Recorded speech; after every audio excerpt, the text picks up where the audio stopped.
الحمدللہ رب العالمین والصلاة والسلام علی رسول رب العالمین وآلہ الطیبین وصحابہ المطہرین اجمعین اما بعد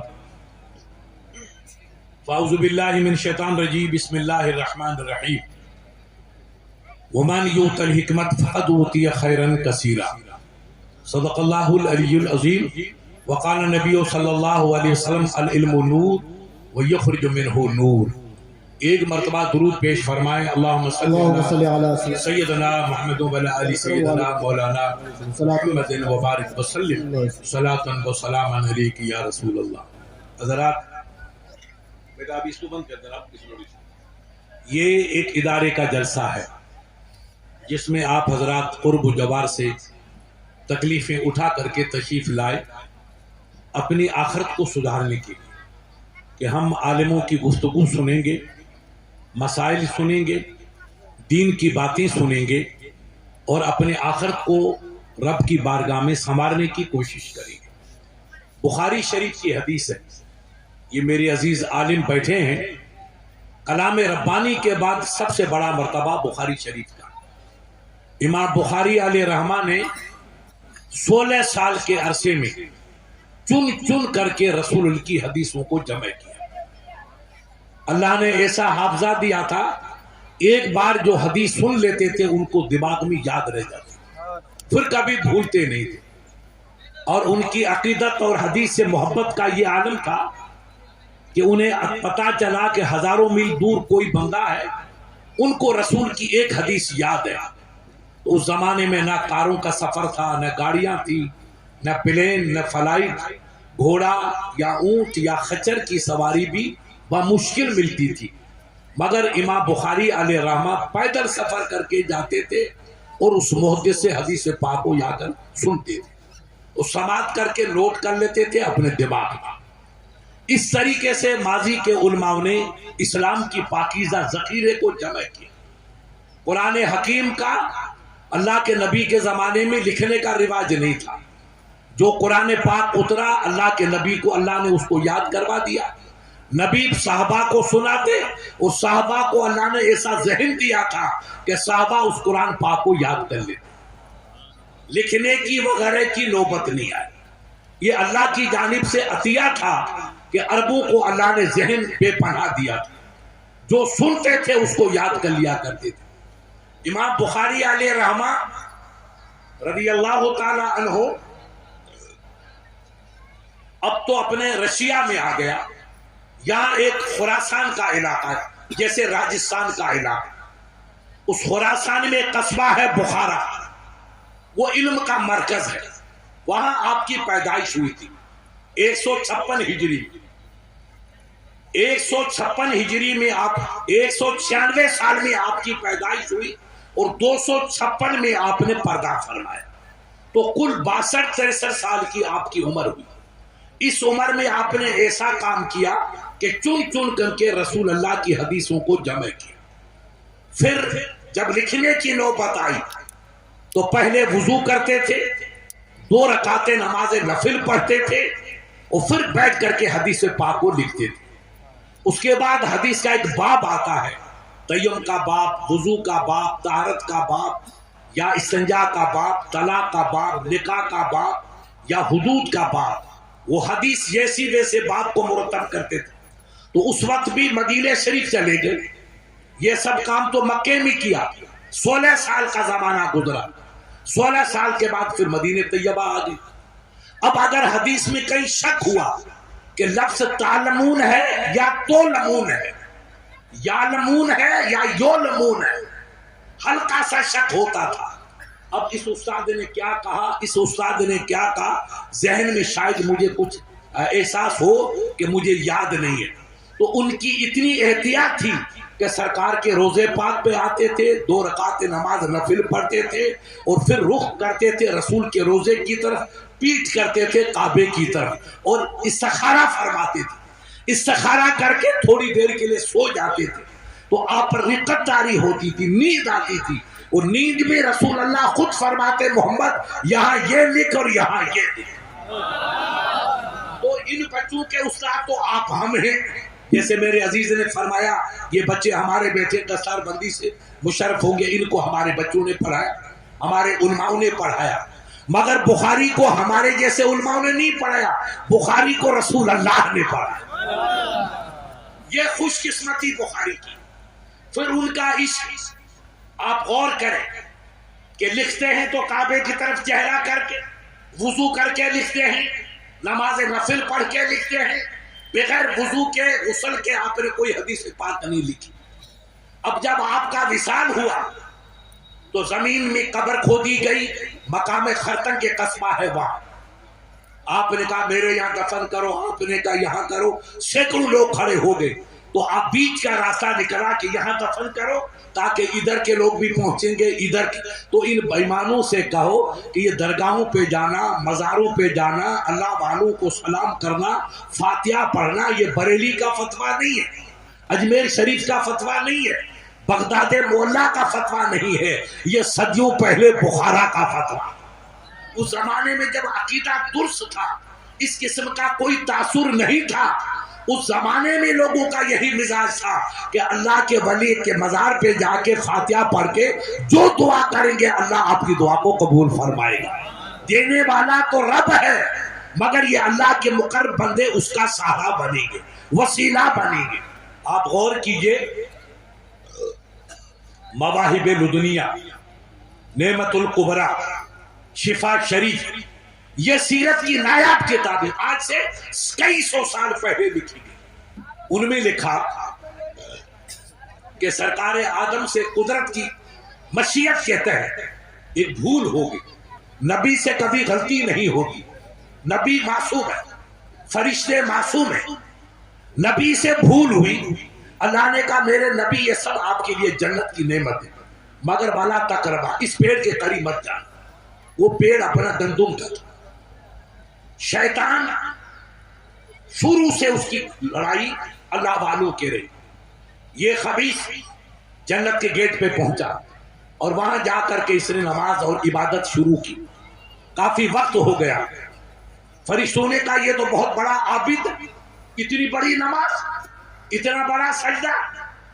جب اس نے سلام پھیرا تو کہا بابا آپ کون کا بیٹا؟ میں تو اللہ کا مخلوق بندہ ہوں، عبادت کرتے کرتے تھک چکا ہوں، اگر تھوڑا سا مجھے موقع ملے تو میں جنت میں جاؤں، وہ جنت کی ہوا کھاؤں، پھر باہر آ کر کے سجدہ کروں گا تو قیامت کی صبح کو سر اٹھاؤں گا۔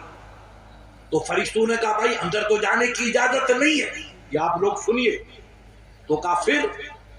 تو یہ سانپ جنتی تھا، یہ بالکل سفید دودھ کی طرح تھا، یہ مور جو آواز دیتا یہ بھی جنتی تھا، یہ مخلوق جنتی تھی۔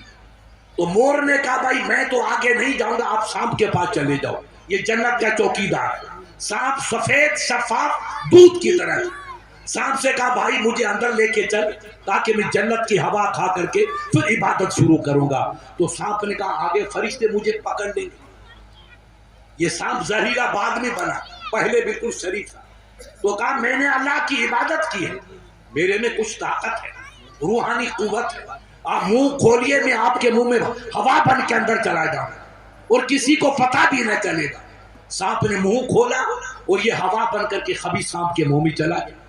سانپ جنت میں چلا گیا، جا کر کے جمائی لی تو یہ شیطان باہر نکل کے آیا، تو اللہ نے سانپ کو بالکل کالا کر دیا، زہریلا بنا دیا، اور مور نے اپنے پیروں سے کہا کہ وہاں چلے جائیے، تو اللہ نے مور کے پاؤں کالے کر دیے۔ اب مور ناچتا ہے خوبصورت، پیر دیکھتا ہے تو آنسو ٹپکاتا ہے، یہ کالے، یہ گناہ کا نتیجہ۔ سانپ نے شیطان کو پناہ دی تو کالا زہریلا بن گیا۔ اب جا کر کے رونا شروع کیا تو سرکار آدم نے فرمایا بھائی تو کون ہے؟ کہا حضرت میں اللہ کا ایک گنہگار فرشتہ ہوں، مجھے رحم آپ پہ آتا۔ کہا کیوں؟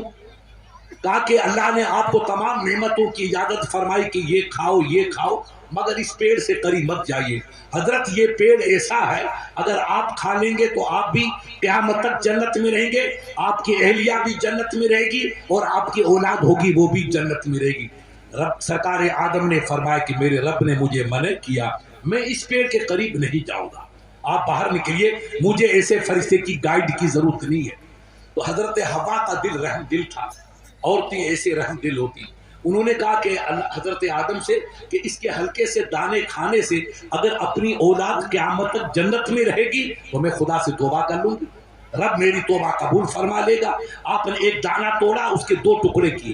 آج دیکھو ہر کئی قسم کے دانے ہیں اناج کے، مگر کسی میں آپ کو بیچ میں درار سوراخ نہیں ملے گا، مگر گندم کے اندر آپ کو سوراخ ملے گا۔ یہ جنت والا سوراخ ہے جو مائی حوا کے ناخن سے بنا۔ سرکار حوا نے اس کے 2 ٹکڑے کیے، آدھا خود کھایا اور آدھا حضرت آدم کو کھلا دیا۔ بس یہاں ہماری ماں سے ہلکی سی بھول ہوئی۔ یہ ماں کی ممتا ہے اور ماں کی محبت ہے کہ اللہ سے تو معافی مانگ لیں گے مگر میری اولاد تو جنت میں رہے گی۔ یہی ماں کی شفقت ہے۔ اس لیے میرے نبی نے فرمایا ان الجنت تحت اقدام امہات، اے میرا غلام سن، تمہاری جنت کعبے کے پردے میں نہیں، تمہاری جنت تو بڈھی ماں کے تلووں کے نیچے۔ کہ جس نے شولوں میں جلنا گوارا کر دیا مگر اولاد کو جنت میں رہنا اس نے گوارا کیا کہ میری اولاد جنت میں رہے۔ لہذا رب ناراض ہوا کہ فرشتوں میرے آدم کو باہر نکالو، مائی حوا کو نکالو، سانپ کو نکالو، مور کو نکالو، اور جنہوں نے مدد کی ان کو نکالو۔ تو یہ ہندوستان اس کمپنی کے باپ کی جاگیر نہیں ہے، تمہارے باپ دادو کی جاگیر ہے۔ سب سے پہلے آدم علیہ السلام شری لنکا پہ آئے۔ شری لنکا یہ ہندوستان کا ایک حصہ تھا، اب الگ ہو گیا۔ وہاں ایک پہاڑ ہے جس کا نام سرندیپ ہے، ہمالیہ کی طرح۔ اس پہاڑ پہ اللہ نے آدم علیہ السلام کو اتارا، وہ سرکار حوا کو جدہ کی پہاڑی پہ اتارا۔ جدہ عربی میں کہتے ہیں دادی کو یا نانی کو، کیونکہ سرکار حوا سب کی دادی بھی ہے اور نانی بھی ہے۔ اس لیے مائی حوا جس پہاڑ پہ اتری اس پہاڑی کا نام جدہ ہو گیا، اس شہر کا نام جدہ ہو گیا۔ اور آدم علیہ السلام ہندوستان پہ اترے سرندیپ کی پہاڑی پہ۔ تو آپ جب وہاں رب نے آپ نے دانا کھایا تو جنتی لباس چھن گیا، تو اللہ کے نبی کو حیا آئی۔ حیا کرنا، شرم کرنا، باپ کا ادب، ماں کا ادب، استاد کا ادب، بڑوں کا ادب، بہن کا ادب، یہ نبیوں کا طریقہ، یہ اسلام کی دولت، یہ اسلام کا انعام۔ تو آدم علیہ السلام نے بے خودی سے درختوں کے پتے توڑے اور پتے یوں رکھ دیے۔ یہ جنتی پتے بڑے بڑے تھے، اس سے آپ کا بدن پاک مستور ہو گیا، سرکار حوا کا بدن مستور ہو گیا۔ اب وہ پتے لگے رہے اور آپ زمین پہ آ گئے۔ اس کے بعد پھر اللہ نے جبرائیل امین کو بھیجا اور اون کا اور بھیڑ بھی جنت سے ساتھ آئی، اون بھی آئی، بکری بھی، یہ سب جانور جنت سے آئے، پاکیزہ جانور۔ تو آپ نے اس کی اون کٹوا کر کے جبرائیل کے ذریعے سے اس کو کاٹا اور کاٹ کے آپ نے کاٹ کر کے کپڑے بنائے اور کپڑے پہنے۔ تو وہ پتے جو تھے وہ پتے سوکھ گئے۔ جب اون بن گئی، کپڑا بنا دیا، تب پتے گرے۔ تو گرے، خدا نے اس میں اتنی تاثیر رکھی کہ پانی ٹپکا، وہ پھول بن کے نکلے، خوشبو نکلی۔ ان پتوں میں ایسی خوشبو نکلی، اس پہاڑ میں جتنی مشک و عنبر ہے دنیا کے کسی پہاڑ میں مشک و عنبر نہیں۔ اور ہندوستان میں جتنا عطر اور خوشبودار جان واقع ہے ایسا مادہ دنیا کے کسی گوشے میں نہیں۔ ہندوستان کا عطر بھی مشہور ہے اور ہندوستان کی تلوار بھی مشہور ہے۔ لہذا وہ عطر، یہ لونگ، یہ اپنا خوشبو، یہ مشک اور یہ جو اپنے کھاتے کا دار چینی وغیرہ، یہ خوشبودار جتنی چیزیں تھی ان جنت کے پتوں سے بنی۔ یہ جنتی پتے آدم آئے اور ہندوستان میں آ کر یہ خدا کی پاکیزہ واقع مبنیات اور معدنیات وجود میں آئے۔ یہ الائچی وغیرہ لوگ یہ سب آدم علیہ السلام سے پتے ساتھ آئے، ان کی وجہ سے یہ سب نعمتیں یہاں پیدا ہو۔ اب آدم علیہ السلام یہاں رہے دنیا ہندوستان میں، مائی حوا عرفات جدے کی پہاڑی پر رہی۔ 300 سال عزیز گزر گئے۔ کتنے سال گزرے؟ 300 سال۔ مگر آج ہم گناہ کریں، روز لغزش کریں، مگر پھر بھی عقل نہیں، جوتے الگ کھا رہے، عزتیں لٹ رہی ہے، نیلام ہو رہی ہے، مسجدوں پہ پامالی ہو رہی ہے، مگر میاں بھائی تاش میں ڈوبا ہوا ہے۔ خود پتہ نہیں کہ دنیا میں کیا ہو رہا ہے، میری قوم پہ کیا گزر رہی ہے۔ دل کے پھپھولے جل اٹھے سینے کے داغ سے، اس گھر کو آگ لگی گھر کے چراغ سے۔ ہمیں حالات کو سمجھنا ہوگا۔ ہمارے بزرگوں نے صدیوں پہلے فرمایا من لم یعرف اہل زمانے ہی فہو جاہل، جو زمانے کی رفتار کو نہیں پہچانتا ہے وہ نادان انسان۔ ہمیں زمانے کی رفتار کو پہچانا ہے، زمانہ کدھر جا رہا ہے، حالات کیا کروٹ لے رہے ہیں۔ لہذا اللہ کے نبی 300 برس تک خدا کے خشیت رب کے خوف سے اوپر نہیں دیکھا. حالانکہ خطا نہیں کی، بھول تھی. دانا کھا لیا، مائی ہوا کی وجہ سے کھایا، مگر اتنی ندامت و شرم دامنگیر ہوئی کہ 300 برس تک رب کے نبی نے اوپر سر اٹھا کے نہیں دیکھا. 300 سال کے بعد آپ نے یوں دیکھا تو آسمان کی ساق پہ لکھا ہوا تھا لا الہ، زور سے پڑھیے لا الہ الا اللہ، اور زور سے پڑھیے لا الہ محمد رسول اللہ. کیا لکھا ہوا تھا؟ زور سے بولو بیٹا. آیا سمجھ میں نہیں آیا؟ زور سے بولو. کیا رسول پیدا ہو گئے تھے کیا؟ اس کمپنی سے پوچھو جن کی پیشانی کالی، کہو بیٹا یہ کلمہ کیسے لکھا تھا؟ آسمان پہ لکھا. یہ حدیثوں میں، یا حدیث میں لکھا ہے. یہ حدیث ہے کہ کلمہ طیبہ آسمان کی ساق پہ لکھا ہوا تھا. ابھی رسول اللہ تو وجود میں نہیں تشریف لائے، آپ کی تخلیق تو سب کے بعد کی ہے، پھر یہ کلمہ طیبہ کیسے آیا؟ نوٹ کر لو میرے عزیزوں، حدیث پاک ہے جس کو اپنے کلیجے پہ لکھو. کنت نبیا آدم و بین الماء والطین. میرے نبی فرماتے ہیں میں اس وقت رب کا نبی تھا کہ آدم کا ابھی پتلا بھی تیار، اس وقت میں نبوت میں فائز تھا. اور اول ما خلق اللہ نوری وکل خلائق من نوری. دوسری حدیث ہے سب سے پہلے رب نے اپنے نور سے میرے نور کو پیدا کیا اور میرے نور سے اپنی پوری کائنات کو پیدا کیا. یہ آسمان کی بلندیاں، یہ زمین کی پستیاں، یہ ستاروں کی چمک، یہ چاند کی چاندنی، یہ سورج کی تابانیاں، یہ دریا کی روانیاں، جو کچھ آپ دیکھ رہے ہیں یہ سب صدقہ رسول اللہ کے نور کا ہے. میرے نبی کے بعد سب کچھ وجود میں آیا. نور مصطفیٰ نہ ہوتا تو دنیا کا یہ وجود ہمارے سامنے نہیں ہوتا. سب نبی کے پاکیزہ نور کا صدقہ ہے. لہذا آدم علیہ السلام نے دیکھا کہ آسمان کی ساق پہ لکھا ہے لا الہ الا اللہ محمد رسول. درود شریف پڑھیے بیٹا جی، بیٹا زور سے درود شریف پڑھیے. آسمان کی ساق پہ لکھا ہے لا الہ الا اللہ محمد رسول اللہ. تو اب آدم علیہ السلام نے اس کی مولا یہ نام پاک کس کا؟ تو آپ نے جنت میں بھی دیکھا تھا مگر صدمے کی وجہ سے ذہن سے بات نکل گئی. آواز آئی حاطب سے، آئے میرے آدم یہ میرے محبوب عربی کا نام ہے، اگر میں انہیں پیدا نہیں کرتا تو جنت کو پیدا نہیں کرتا، لوح و قلم کو پیدا نہیں کرتا، عرش کرسی کو پیدا نہیں کرتا، شمس و قمر کو پیدا نہیں کرتا، زمین و آسمان کو پیدا نہیں کرتا، میرے نبی تجھے مائی حوا کو پیدا نہیں کرتا. یہ صدقہ ہے محمد رسول اللہ کا، ان کے صدقے میں میں نے سب تم لوگوں کو پیدا کیا. اب آدم علیہ السلام کو احساس ہوا کہ جب میں نے جنت میں قدم رکھا تو جنت میں جو حوروں نے میرا استقبال کیا یا غلمانوں نے میرا استقبال کیا تو حور و غلمان کی پیشانی پہ لکھا ہوا تھا لا الہ الا اللہ محمد رسول اللہ. یہ وہی ذات پاک ہے. میں نے عرض کی مولا جنت تو مجھے دے رہا ہے اور سکہ کسی اور کا چلتا ہے، نام کسی اور کا. تو رب نے کہا میرے آدم انظر، آپ دیکھیے اپنے ناخنوں کو دیکھیے، اپنے انگوٹھے کے ناخن کو دیکھیں.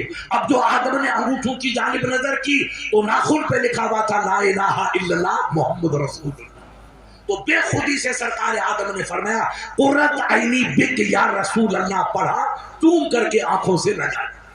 یہ اذان میں جو آپ چومتے ہیں یہ بریلی شریف کا یا بغداد کا فتویٰ نہیں ہے، یہ جنت کا فتویٰ ہے اور ہمارے باپ آدم کی سنت ہے. سب سے پہلے نبی کے نام کو چومنے والے سرکار آدم علیہ السلام. آدم نے عرض کی مولا اب مجھے یاد آیا یہ ذات وہی ہے، انہی کے وسیلے سے میری بھول کو معاف فرما دے. تو یہ وسیلہ لینا، درگاہوں پہ جا کے دعا کرنا، اللہ والوں کے تقرب سے دعا کرنا، یہ کوئی بدعت نہیں بلکہ یہ بزرگوں کا طریقہ ہے، نبیوں کا طریقہ. سرکار آدم نے ہاتھ اٹھا کے دعا کی مولا اپنی محبوب کا صدقہ میری لرزش کو معاف فرما، میری بھول کو معاف فرما. علماء سیر لکھتے ہیں رب کی طرف سے ندا آئی کہ میرے آدم تو نے میرے حبیب کو آج پہچانا، قسم میری کبریائی کی اگر پہلے دن پہچان لیتا اور کہتا مولا بھول تو ہو گئی تیرے حبیب کا صدقہ مجھے معاف کر دے تو 300 برس تک آنسو بہانے کی نوبت نہیں آتی. پہلے دن آپ کی بھول کو معاف فرما چکا. یہ ذات مصطفیٰ کا مرتبہ ہے، محبوب کی شان کا رتبہ. تو پہلا وسیلہ لینے والے سرکار آدم علیہ السلام. اس لیے مزار پہ جا کے دعا کرنا، فاتحہ پڑھنا یا ان کی پاکیزہ زندگی سے وسیلہ لینا، یہ ہمارے بزرگوں کا طریقہ ہے، انبیاء کرام کا طریقہ ہے، اس میں کوئی قباحت نہیں۔ مگر یہ فلسفہ آپ کو پیارے کب سمجھ میں آئے گا کہ ہمارے پاس علم ہو تو ہم نبیوں کو پڑھیں گے، نبیوں کی زندگی کو پڑھیں گے، ان کے تمام پاکیزہ زندگی کے اقوال اور افعال ہیں ان کو سمجھنے کی کوشش کریں گے۔ علم ہوگا تو تمام روشنی ہم کو مل سکتی ہے، علم کے بغیر ہمیں کچھ نہیں مل سکتا۔ یہ مدرسوں کا قیام، یہ علماؤں کا وجود مسعود، یہ جد و جہد کرنا، آپ کا خیرات کا مظاہرہ کرنا، اپنے مال کی پاکیزہ زکوٰۃ دینا، اداروں کو ترقی کی جانب کرنا، 10 منٹ بیٹھ کر کے اپنی نیند کو قربان کرنا، یہ صرف دین کے لیے۔ ہمیں اگر دین کو بچانا ہے تو آپ ہم سب کو مل کر کے اجتماعی قربانی، آپ پیسے کی قربانی دو، علماء اپنے وقت کی قربانی دی۔ میرے ساتھ جو بچے پڑھے ان کی واقع 1 لاکھ تنخواہ ہے، 2 لاکھ تنخواہ ہے۔ میں گیا تھا ادھر ایک امتحان دینے آج سے 50 برس پہلے، وہ بچے میرے پاس فارسی میں ایم اے کرنے آئے تھے، انہوں نے میرٹھ میں امتحان دیا تھا منشی کا۔ اب وہ بیچارے بڈھے ہو گئے، الحمدللہ میں ابھی ٹھیک ہوں۔ وہ کہتے ہیں مفتی صاحب وہ کہیں علی گڑھ میں ہے کہیں کہاں ہے، 1.5 لاکھ کی تنخواہ ہے اور میری اتنی سی تنخواہ ہے، مگر میں چاہوں تو 50 بنگلے بنا سکتا، کوئی کمی نہیں ہے۔ جہاں جاتا ہوں آپ کی دعاؤں سے پیسوں کی لائن لگ جاتی ہے، مگر میں جاتا نہیں ہوں کہ مجھے پڑھانا ہے۔ اگر نہیں پڑھاؤں گے تو جماعت کہاں سے پیدا ہوگی، یہ لشکر کہاں سے پیدا ہوگا، یہ باڈی گارڈ کہاں سے پیدا ہوگا، یہ اسلام کا دستہ کہاں سے پیدا ہوگا۔ اس لیے عالموں کو اسلام نے تعلیم دی ہے، میرے آقا نے پوری زندگی فرش پہ گزاری ہے، تو نبی کا وارث بن کے ہم کو بھی زندگی فرش پہ گزارنی ہوگی۔ محلات میں ہمارے بھائی رہیں، ہمیں خوشی ہوگی، ہمیں محلات نہیں چاہیے، قلعے نہیں چاہیے، فرش پہ بیٹھیے اور رسول کی سنتوں کو ادا کیجیے، تو ہماری دنیا بھی کامیاب، ہماری عقبہ بھی کامیاب۔ ایک ہمارے یہاں کشمیری صاحب کلیکٹر تھے، پانی میں آئے تھے، ان کا نام صاحب ایم خان، اس ٹائپ کا نام، اچھے تھے، اصل تو یو پی کے تھے، جے پور میں آ کے بس گئے۔ ایک حج کا کیمپ رکھا کہ صاحب حاجیوں کو تعلیم دو، تو حج کمپنی والے مجھے لے کر گئے، میں نے نام سنا تھا، میرا نام بھی سن رکھا تھا۔ اب اٹھ کر کے کلکٹر صاحب سے مسافہ ہوا تو لوگ ٹوٹ پڑے مسافہ، تو کلکٹر صاحب تو کھڑا ہے، یہ چوم رہے وہ چوم رہے وہ چوم رہے، 80 برس کا 90 برس کا تھا، اور کلکٹر صاحب اس کو دیکھتے ہوئے کہا مفتی صاحب مبارک ہو۔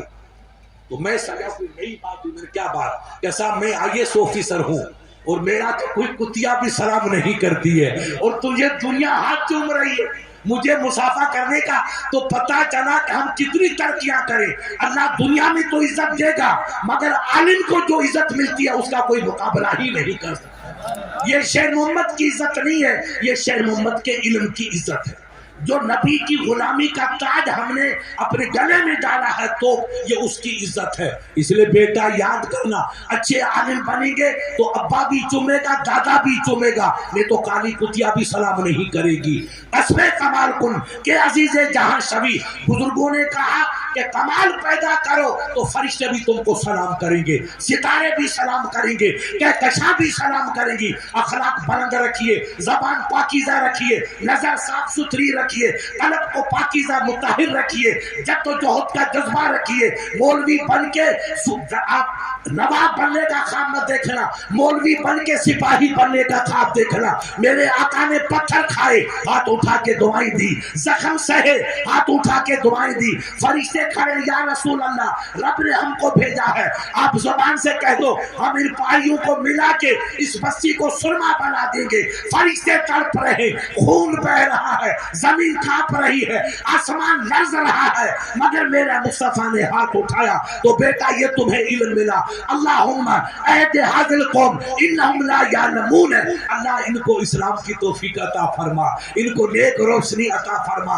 ان کو ہدایت عطا فرما، تاکہ مجھے بھی پہچانے اور تجھے بھی پہچانے۔ فرشتوں نے کہا سرکار بد دعا کا نہیں غلاموں، میں بد دعا کرنے نہیں آیا ہوں، میں دلوں کو جوڑنے کے لیے آیا ہوں۔ میرا کام تباہ کرنا نہیں ہے، میرا کام آباد کرنا ہے۔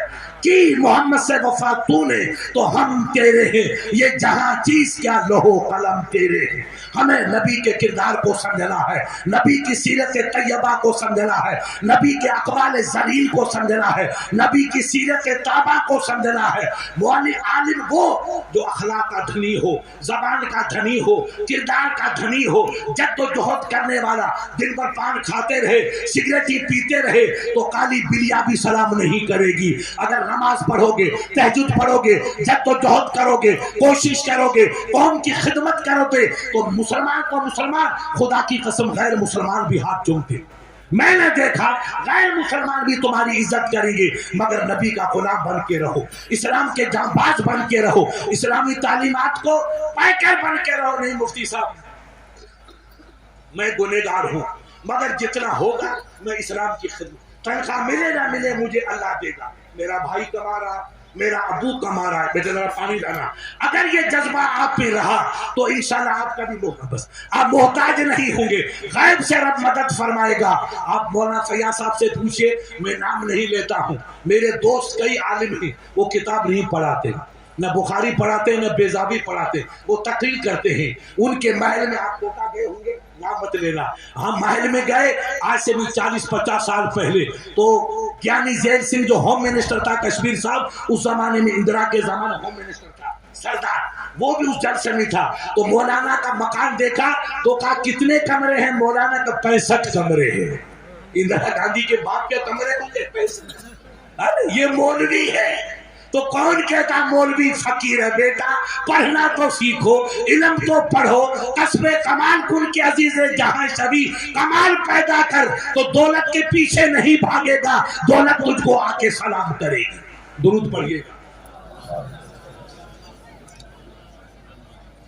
ہم اپنی ذمہ داری، ایاز قدر خود بشناس، یہ آپ نے فارسی میں پڑھا مولانا، ایاز قدر کیا مطلب ہوا اس کا؟ ہمارے عالموں سے پوچھو، یہی سبق ہم کو ملتا ہے، یہی استادوں نے ہم کو پڑھایا۔ ایاز قدر خود بشناسی، ایاز کون تھا؟ محمود غزنوی جو دنیا کی آدھی مملکت کا بادشاہ تھا، اس کا وزیر اعظم تھا۔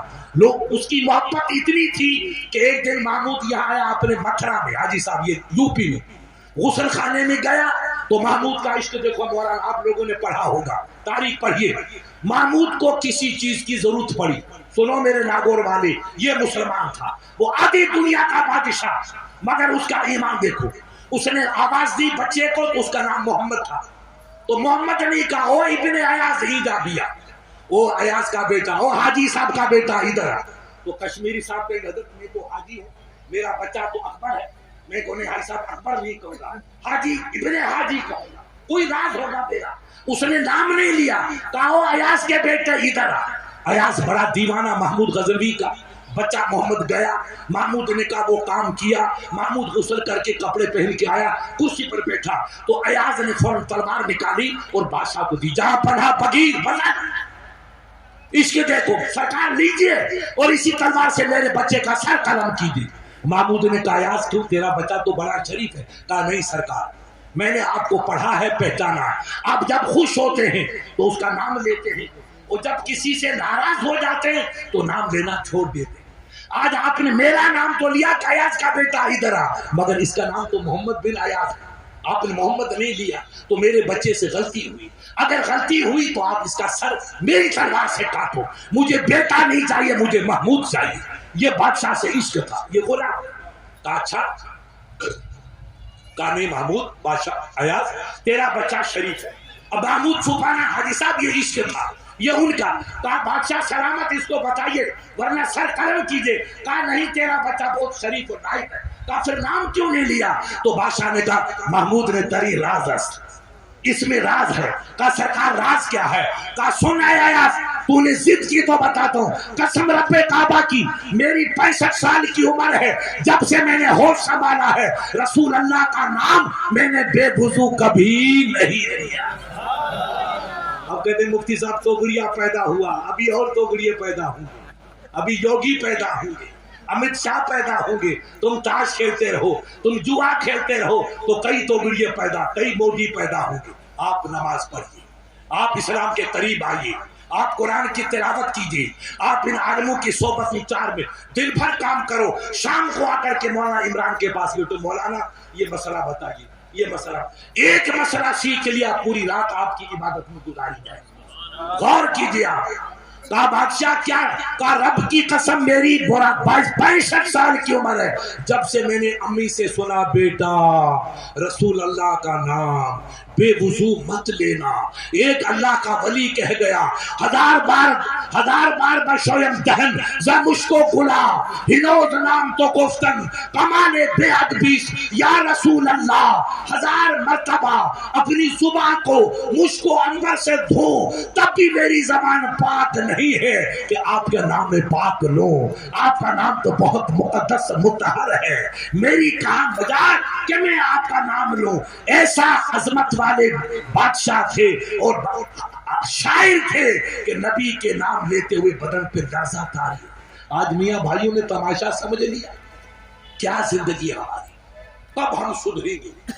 یاد رکھو میرے پیارے، جب تک ہم کا بچہ علم نہیں پڑھے گا ہم قرآن کو نہیں سمجھیں گے، نبی کو نہیں سمجھیں گے، رسول کو نہیں سمجھیں گے، ولی کو نہیں سمجھیں گے، اور رب کو بھی نہیں پہچانیں گے۔ اگر رب کو پہچانا ہے اور بچوں کو مہذب بنانا ہے تو پھر ہمیں جناب والا اپنے علم کی طرف توجہ دینی ہوگی۔ دین بیٹھے رہیے، کائے کو ادھر کوئی ادھر آئیے، ارے ہو رہی یہ تماشا کرتے ہو، اس کو بٹھا، اس کو بٹھا، اس کو جاؤ جا کر ان سے مصافحہ کرو۔ ادھر آ رہے آپ کھڑے ہو رہے، درود شریف پڑھیے۔ ہمیں اگر ان نزاکتوں کو سمجھنا ہے تو ہمیں علم حاصل کرنا ہوگا۔ اب آپ کہیں گے مفتی صاحب ہماری عمر، تو اللہ آپ کی عمر میں خیر و برکت دے، آپ پڑھے نہ پڑھے آپ نماز پڑھو، اللہ آپ کے سجدوں کو قبول کرے، آپ اپنی اولاد کو پڑھاؤ، اگر اولاد پڑھ جائے گی تو سمجھے آپ نے سب کچھ حاصل کر لیا۔ ایک بچہ اگر آپ کا حافظ قرآن بنا، یہ ہمارے علماء سے پوچھ،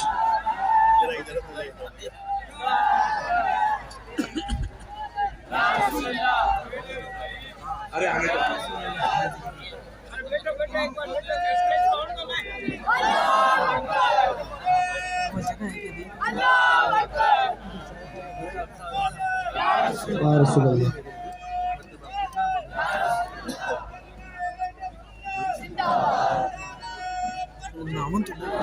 ارے نام بیٹا کیا کرتے ہو؟ بولو نا،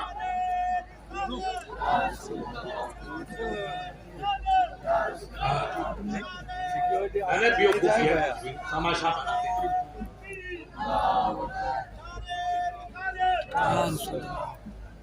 آئے آئے صحیح صاحب آئیے، آگے بیٹھا ادھر درود شریف پڑھیے، بیٹھ جائیے، ارے بیٹھ جاؤ، ایک بار اور درود شریف پڑھیے۔ اگر ہمیں ان نزاکتوں کو سمجھنا ہے، اسلام کی روح کو سمجھنا ہے، اسلام کی فکر انگیز پیغام زندگی بخش کو آپ کو سمجھنا ہے تو ہمیں علم کی جانب مائل ہونا۔ آپ پڑھے نہ پڑھے اللہ آپ کی عمر میں برکتیں دے، آپ اپنے اولاد کو پڑھاؤ، آپ اپنے بچوں کو پڑھاؤ۔ آپ کہیں گے مفتی صاحب دنیا، ہم دنیا کے مخالف نہیں، آپ بے شک دنیا کی تعلیم دلوائیے، کوئی اعتراض نہیں، مگر ہمارے سندھ میں کہتے ہیں کہ گھوڑا سرکش ہے، اس کو لگام چڑھا دو تو گھوڑا بالکل تابعدار ہو جاتا ہے۔ اب جیسے بچہ کھینچے گا گھوڑا پیچھے چلے گا۔ آپ کا بچہ یونیورسٹی میں جائے، آپ کا بچہ کالج میں جائے، آپ کا بچہ اسکولوں میں جائے، کوئی اعتراض نہیں، آپ دنیا کی تعلیم دلاؤ۔ میرے نبی نے اس کا پیغام دیا کہ اطلب العلم ولو بالسین، تم علم کو تلاش کرو چاہے تمہیں سفر کرتے دنیا کے اس کونے میں جانا پڑے۔ تو چائنا تک جانے کے لیے بخاری ترمذی نہیں ہے بلکہ دنیا کے علم کی طرف اشارہ ہے۔ یہ ہمارے تمام محدثین کا نظریہ، ہم دنیا کا علم پڑھیں گے تو دنیا کی نزاکتوں کو سمجھیں گے، دنیا کے نشے و فراق کو سمجھیں گے، اور دنیا کی کار ستانیوں کو سمجھیں گے، حالات کی نزاکتوں کو سمجھیں گے۔ اس لیے دنیا کا علم بھی ہونا چاہیے اور اس علم کو کنٹرول میں رکھنے کے لیے دین کا پیغام بھی ہونا ہونا چاہیے. جب قرآن کی تعلیم ہوگی, حدیث مقدس کی تعلیم ہوگی, تو آپ کا ذہن بنے گا کہ اے وفادارو, من لم یرسدلنا ولم یعقل قبیلنا فلیس منا. یہ سبق آپ کو حدیث میں ملے گا, جھاگپور یونیورسٹی یا علی گڑھ یونیورسٹی یا بنارس یونیورسٹی میں نہیں ملے گا, اسلام کے مرکز میں ملے گا کہ جس نے چھوٹوں پہ شفقت کی اور اپنے بڑوں کا ادب کیا, وہی نبی فرماتے میرا سچا غلام ہے. ہم ہر بڑے کا ادب و احترام کریں اور چھوٹے بچوں پہ ہم شفقت کریں. جیسے چھوٹے بچوں کے شفقت کرنا اور بڑوں کا ادب کرنا, یہ اسلام کا پاکیزہ پیغام ہے. اگر اس فکر کو ہم نے سمجھ لیا اور اس طریقے پہ ہم نے اپنے بچوں کو تعلیم دی, تو اللہ آپ کی عمر میں برکتیں دے. آپ کا بچہ ہمیشہ آپ کے قدم چومے گا, آپ کی دستبوسی کرے گا. مفتی صاحب, باپ کا ہاتھ چومنا ثواب کا کام ہے, یہ بزرگوں کی سنت ہے. میں اپنے ابا کی دستبوسی کرتا ہوں, استاد کی دستبوسی کرتا ہوں, حاجی صاحب کی دستبوسی کرتا ہوں, بزرگوں کی دستبوسی کرتا ہوں. یہ سلیقہ زندگی ہمیں کب آئے گا؟ جب آپ کا بچہ قرآن پڑھے گا, آپ کا بچہ حدیث پڑھے گا, آپ کا بچہ اسلامیات کا واقع سچا اور اچھا جانکار بنے گا, تب اس میں ادب کا سلیقہ آئے گا, احترام کا سلیقہ آئے گا. محمود غزنوی علیہ رحمان نے کہا کہ اس میں راز ہے. تو کہا سرکار راز کیا ہے؟ تو کہا ایاد قسم رب کعبہ کی 65 سال کی عمر ہوگی جب سے میں نے امی سے پڑھا تھا کہ بیٹا نبی کا نام بے وضو مت لینا.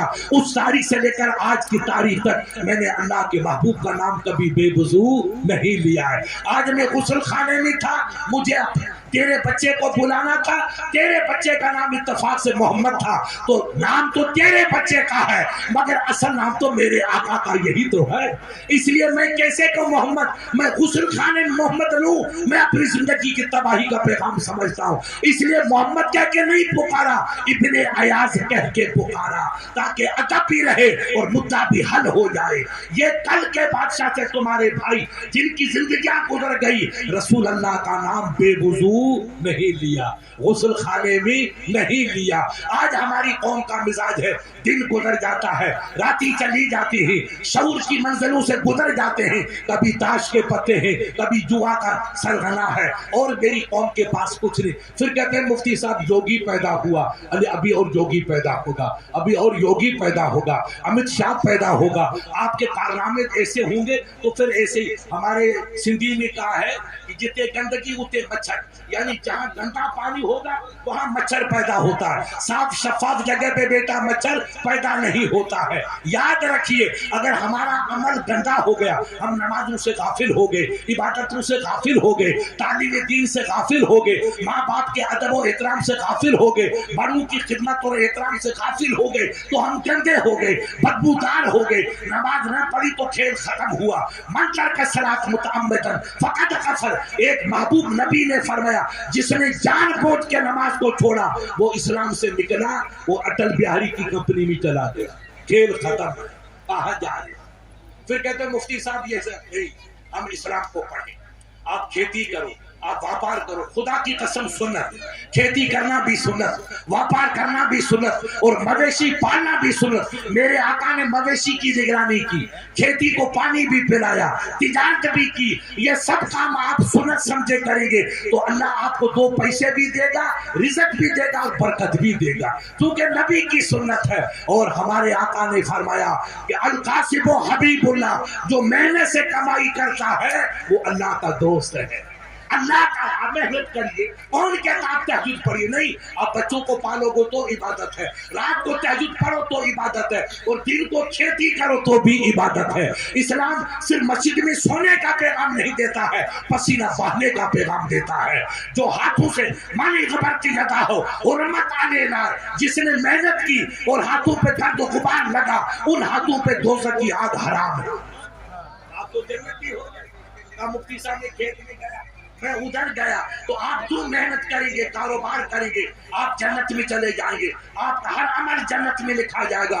آپ اسلام کی روح کو, اب کہیں گے مفتی صاحب اسلام کی روح کہاں سے آئے گی؟ یہی مدرسے ہے, یہی تعلیم گاہیں ہے. آپ تھوڑا سا دیکھو, حاجی سعید صاحب اللہ ان کی عمر میں برکت کرے, 50 سال سے میں مولانا دیکھ رہا, مدرسوں میں جانا، مدرسوں کی. ایک ان کے دوست تھے حاجی امین صاحب، اللہ ان کو جنت الفردوس میں جگہ عطا فرمائے. ان کے شروع سے دل میں عشق تھا کہ مدرسہ بنے، مدرسہ تعلیم حاصل کرے، بچے عالم بنے. اب اس کا صدقہ ہے کہ آج تک اللہ نے ان کو تندرستی دی اور مدرسوں کی پاسبانی کا شرف ادا کر رہے، اس کا حق ادا کر رہے. یہ شرف اللہ نے ان کو بخشا. آپ ہر آدمی چاہے کہ مفتی صاحب میں حاجی سعید بنوں گا، حاجی امین بنوں گا، حاجی کشمیری بنوں گا، تو آپ دیکھنا انشاءاللہ جوان بڑھاپا تم کو آئے گا نہیں. جتنی زندگی کا اللہ نے معیار رکھا ہے آپ تندرست رہیں گے اور دین کی خدمت ہی کرتے جائیں گے. میرے آقا نے حدیث میں فرمایا علماء امتی کانبیاء بنی اسرائیل، میری امت کے عالم اپنے اپنے دور میں وہ انوکھے اور واقع نادر الوجود کام کریں گے جو بنی اسرائیل کے نبیوں نے کام کیا. میرے نبی نے یہ فرمایا. علماء سیر لکھتے ہیں کہ سرکار موسیٰ کی میرے آقا سے معراج کی شب کو ملاقات ہوئی یا کسی اور موقع پہ گفتگو ہوئی. حضرت موسیٰ نے عرض کی مولا تیرے حبیب نے فرمایا کہ میری امت کے عالم وہ کام کریں گے جو نبیوں نے کام کیا. بنی اسرائیل کے انبیاء نے کہاں زمانے بنی اسرائیل کے نبی کا 14ویں صدی کی مولوی صاحبان دن بھر بیڑی پیتے ہیں، سگریٹ پیتے ہیں، پان کھاتے، سب تو نہیں ہے، کچھ ماشاءاللہ ایسی ہستیاں ہیں یہ کام مقابلہ کریں گے. مگر میرے آقا نے فرمایا کہ نہیں، میری امت کا عالم وہی کام کرے گا جو بنی اسرائیل کے مقدس نبیوں نے کام کیا. اب موسیٰ کلیم اللہ سے معراج کی شب سے ملاقات ہوئی. سرکار موسیٰ نے عرض کی حضرت میں نے یہ آپ کا کلام سنا، کہاں میرے یہ موسیٰ علیہ السلام بنی اسرائیل میں تھے، حضرت یعقوب کی اولاد، کہاں وہ نبی، کہاں آپ کی امت کے عالم. تو میرے نبی پاک نے فرمایا میرے بھائی موسیٰ اگر تو چاہے تو میں ایک عالم کو بلا لیتا ہوں، تو اس کا امتحان لے لے، سوال جواب کر لے، اگر پاس ہوتا ہے تو ٹھیک ہے، نہیں تو میں اپنی بات کو واپس مسترد کر دوں گا. کہا مول آقا کسی سے ملائیے. تو سرکار نے دعا کی مولا میری امت کے کسی عالم کو بھیج تاکہ تیرا کلیم اسے گفتگو کر کے امتحان لے لے. رب نے کہا فرشتوں جاؤ جنت سے امام غزالی کی روح لے کے جاؤ. وہ چھوٹے قد کا ایک نوجوان عالم، دیکھو کیسے کیسے شریف اسلام کے اندر ہیرے، علم کے پہاڑ، قدادر تو نہیں ہے مگر علم بے مثال ہے. امام غزالی کی روح آ کر فرشتوں نے کھڑی کی. کہا کلیم اللہ یہ میرے نبی کی امتی کا ایک عالم، نبی کی امت کا ایک عالم ہے، جو پوچھنا چاہو پوچھو. اب سرکار موسیٰ نے امام غزالی کی روح سے ایک سوال کیا. تو بڑے آدمی کے ایک سوال کا بھی جواب دینا مشکل ہوتا ہے، چل جائے کہ 3-4 جواب دو. امام غزالی نے حضرت ایک جواب دیا، دوسرا جواب دیا، تیسرا جواب دیا، 4 جواب دیے. ایک سوال کے 4 جواب دیے. تو امام غزالی سرکار کلیم اللہ کو ہلکا سا جلال آیا. کہا غزالی میں تم سے ایک سوال کرتا ہوں، تم نے 4 جواب کیوں دیے؟ تو امام غزالی نے ادب سے کہا میرے آقا یہ سلیقے زندگی تو میں نے آپ سے ہی سیکھا ہے، آپ کی سنت ہے. کہا مجھ سے کیسے سیکھا؟ کہ جب دور سینا پہ آپ تشریف لے کر گئے تو رب نے آپ سے پوچھا تھا وما تلک بیمینک یا موسیٰ، یہ میرے کلیم تیرے سیدھے ہاتھ میں کیا ہے؟ تو آپ کو صرف اتنا کہنا چاہیے تھا یہ عصایا مولا یہ میری لکڑی ہے جس سے میں زندگی. تو سوال کا جواب ہوا، مگر آپ نے کہا یہ عصایا اتوکل علیہا واحش بہا غنمی ولی فیہا مارب اخری، مولا یہ میری لکڑی ہے، میں پتے اس کے جھاڑتا ہوں، دریا کا پانی شک کرتا ہوں اور کئی کام نکالتا ہوں. ایک سوال کا آپ نے 4 جواب دیا. اگر فقیر نے 4 جواب دیا تو آپ کی سنت پہ چلا ہوں کون سی غلطی کی ہے؟ تو میرے آقا نے ہلکا سا اشارہ کیا، یا غزالی الادب الادب، اے غزالی یہ نبی ہے تو ولی ہے، ادب کر. غزالی خاموش ہو گئی. علماء سیر نے لکھا ہے کہ غزالی 450 سال کے بعد پیدا ہوئے تو ان کے واقع مقدس یا نشان تھا میرے حبیب کی انگلی کا.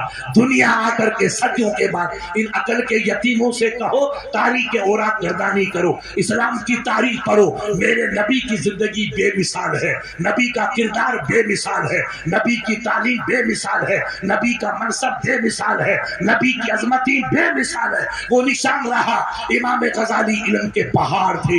جب ایک عالم کا یہ عالم ہے تو ایسے عالم تو نہ معلوم ہزاروں لاکھوں پیدا ہوئے.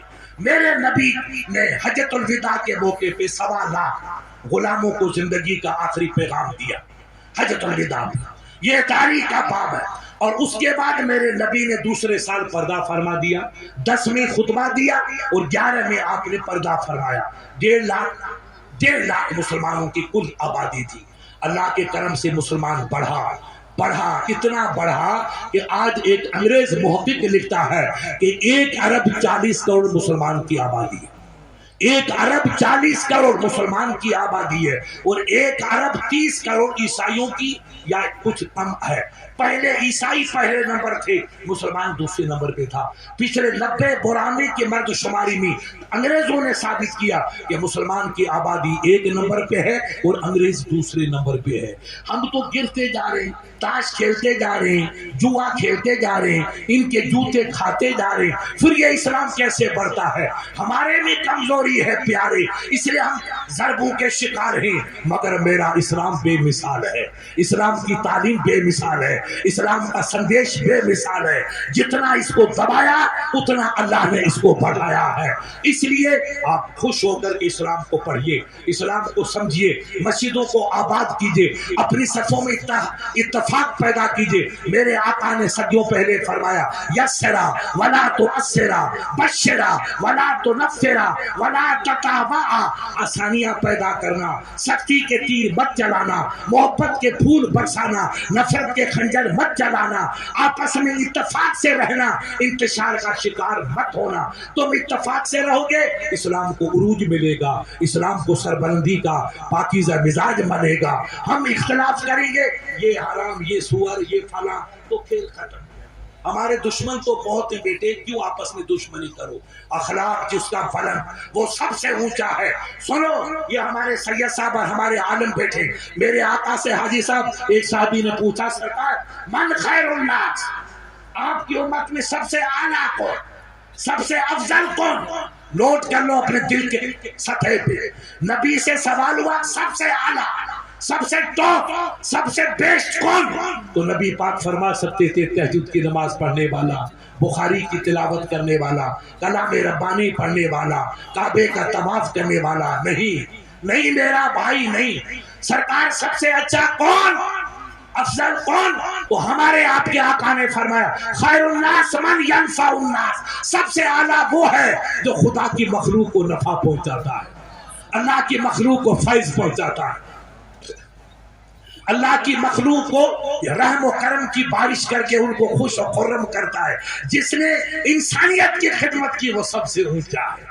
ماں باپ کی خدمت آ گئی، بھائیوں کی خدمت آ گئی، بہنوں کی خدمت، اجی چھوڑیے میرا پیارا کیا کہتا، ماں باپ تو بڑی بات، رب کی قسم اگر جانور پال کے اس کی خدمت کرو گے تو بھی ثواب ملے گا۔ یہ میرے علماء بیٹھے ہیں، بخاری کی حدیث ہے، ایک غازی نے گھوڑا خریدا، حضرت اے رب پاک میں نے جانور خریدا، کبھی وقت آئے گا تو سوار ہو کر کے میں اپنے مذہب کی حفاظت کروں گا، اسلام کے تحفظ کی خاطر جاں بازی کا مظاہرہ کروں گا۔ آپ نے گھوڑا پالا، اب گھوڑے کے بدن پہ آپ نے یوں ہاتھ پھیرا، آپ نے چاکری کی، تو میرے آقا نے فرمایا جتنے بال آپ کے ہاتھ کے نیچے آئیں گے اتنے گناہوں کو رب معاف فرما دیتا ہے۔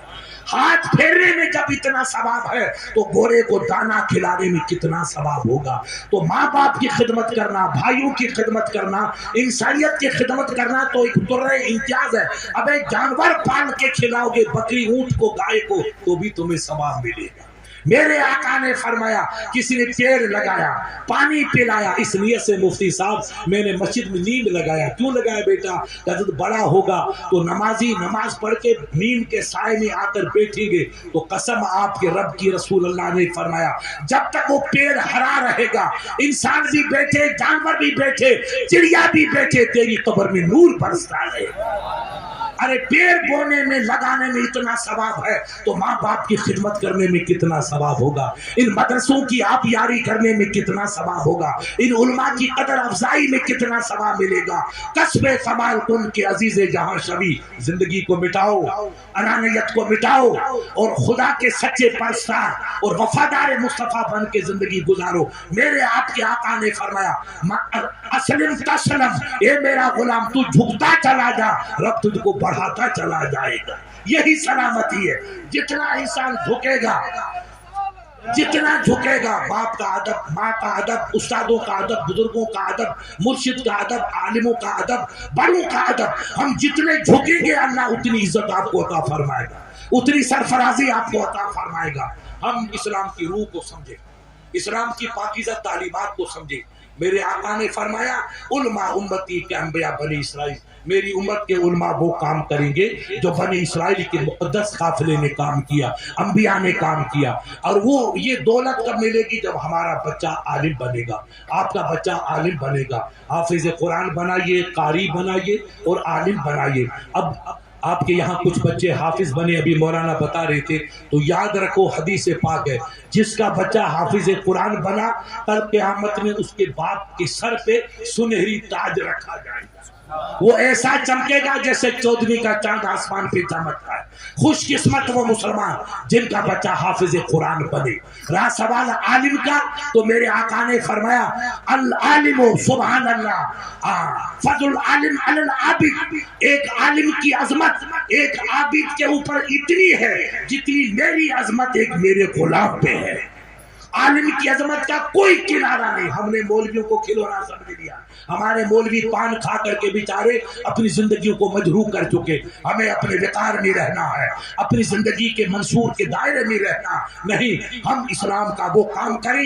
کیونکہ قوم چاہے سینما دیکھے، ٹی وی دیکھے، لیکن وہ اپنے امام کو ٹی وی دیکھنا گوارا، کیونکہ وہ چاہتے امام بے مثال ہونا چاہیے، اسپیشل آئیڈیل ہونا چاہیے.